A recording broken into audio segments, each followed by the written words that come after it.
If you want to change font color in LibreOffice Writer, you're in the right place.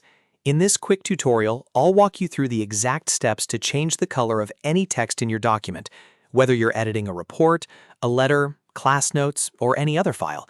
It only takes a few clicks, and once you know where the font color tool is, you can make your documents look much cleaner and easier to read. If this tutorial helps you out, please hit the like button and subscribe for more simple software guides just like this. All right, let's jump in. First, open LibreOffice on your computer. Once it launches, open the existing document you want to edit. This can be a Writer file you've already started working on, or any document where you want to change the color of some text. After your document is open, the next step is to select the text you want to change. You can click and drag your mouse across a word, a sentence, or even a full paragraph, depending on what you want to update. Make sure the text is highlighted, because LibreOffice will only apply the color change to the selected portion. Now look at the top toolbar in LibreOffice Writer. This is where you'll find the formatting tools you need. Search for the font color icon. It usually looks like a capital A with a colored line underneath it. If you hover over it, you should see a label that confirms it's the font color tool. This is the button that controls the color of your selected text. Once you find it, click the font color icon. A drop-down menu should appear with a selection of colors. Choose the color you want from the list.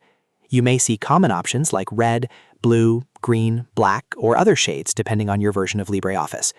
As soon as you click a color, the selected text will immediately change to that new color. If you want to change more text, just repeat the same process. Select the next part of your document, go back to the toolbar, click the font color icon, and choose a different shade.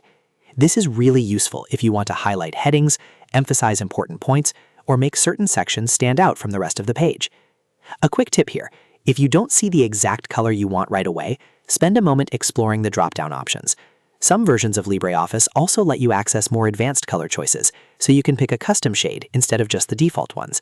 That gives you a lot more control over the look and feel of your document. And that's all there is to it. Open LibreOffice, open your document, select the text, click the font color icon, and choose your color. In just a few seconds, your text will appear in the new color, and your document will look exactly the way you want it to. If this video helped you, make sure to like the video and subscribe to the channel for more easy software tutorials. Thanks for watching, and I'll see you in the next one.